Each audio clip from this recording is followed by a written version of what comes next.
नाशिक विधान परिषदेचा तिढा लवकरच सुटण्याची शक्यता। गोकुळ गीतेंसोबत फडणवीस शिंदेंची फोनवरून चर्चा। गीतेंची पुन्हा समजूत काढली जाणार। नाशिक विधान परिषदेचे महायुतीचे उमेदवार नरेंद्र दराडेंनी मुख्यमंत्र्यांची भेट घेतली।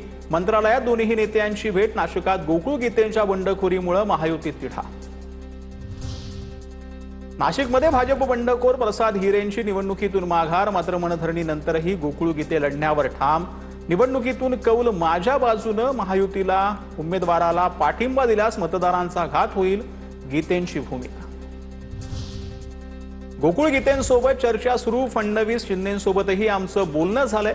नाशिकमधील महायुतीची जागा जिंकण्यासाठी रणनीती आखणार। सकारात्मक निर्णय होईल। मंत्री उदय सामंतांसह गिरीश महाजनांकडून विश्वास व्यक्त। उपमुख्यमंत्री शिंदेंनी शिवसेना मंत्र्यांची बैठक बोलावली। नाशिकच्या जागेवरून उद्या संध्याकाळी 7 वाजता शिंदेंची नंदनवन बंगल्यावर बैठक।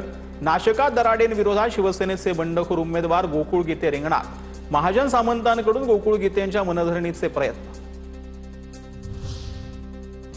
कोकण विधान परिषद बिनविरोध होणं संशयास्पद। घोडे बाजाराच्या चर्चांना वाव। स्वतःला वरिष्ठ नेता समजून सुनेत्रा पवारांचं नावही घेतलं नाही।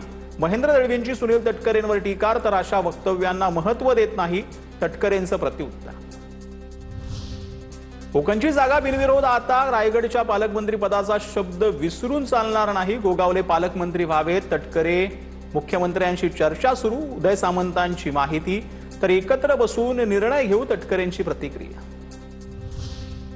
विधान परिषद निवडणुकीमध्ये मतफुटी टाळण्यासाठी भाजपची खबरदारी। नागपूरमधील भाजपचे नगरसेवक उद्यापासून 3 दिवस गोवा मुक्कामी। गोवा दौऱ्यानंतर 15 जूनपासून रामभाऊ म्हाळगी येथील प्रशिक्षण शिबिरामध्ये सहभागी होणार।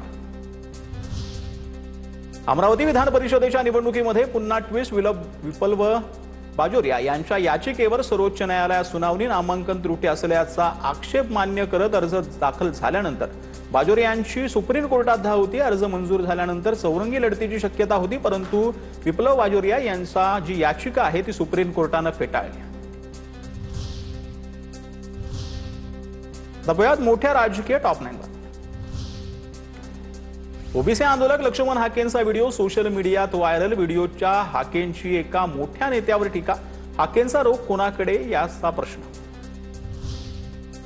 मला डॅमेज करण्याचे प्रयत्न सुरू। तोडून मोडून व्हिडिओ दाखवले, त्या व्हिडिओशी माझा संबंध नाही, लक्ष्मण हाकेंचं स्पष्टीकरण।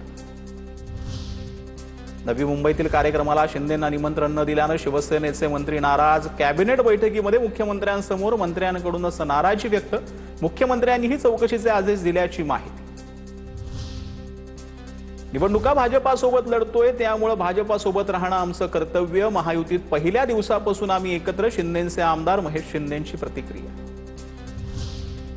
नाशिकच्या येवल्यामध्ये ठिकठिकाणी भुजबळांच्या कार्यकर्त्यांची बॅनरबाजी। साहेब निर्णय घ्या असा बॅनरवर उल्लेख। राजेंद्र जैन यांना राज्यसभेची उमेदवारी दिल्यानं भुजबळांचे कार्यकर्ते नाराज। पक्षाकडून आज ना उद्या संधी मिळेल। राज्यसभेची उमेदवारी न मिळाल्यानंतर समीर भुजबळांची प्रतिक्रिया। राष्ट्रवादी प्रवेशाच्या चर्चांना नवनीत राणांचा पूर्णविराम। मी भाजपची प्रामाणिक निष्ठावान कार्यकर्ता, पदासाठी विचारधारा बदलणार नाही, नवनीत राणांची पोस्ट। जिल्हा मध्यवर्ती बँक निवडणुकीमध्ये अर्ज बाद झाल्यानं दिग्गजांना फटका। अब्दुल सत्तारांना धक्का। छत्रपती संभाजीनगर जिल्हा मध्यवर्ती बँकेच्या निवडणुकीत मुलगा समीर सत्तार यांचा अर्ज बाद। कन्नडचे आमदार संजना जाधवांचाही अर्ज अवैध ठरला। पक्षानं माझ्याकडे आमदारकीचा राजीनामा मागितला नाही। आमदारकीच्या राजीनाम्याच्या चर्चांवर इद्रिस नाईकवाडींचं वक्तव्य। राष्ट्रवादीच्या वर्धापन दिनानिमित्त माझ्यावर जबाबदारी दिल्याची माहिती।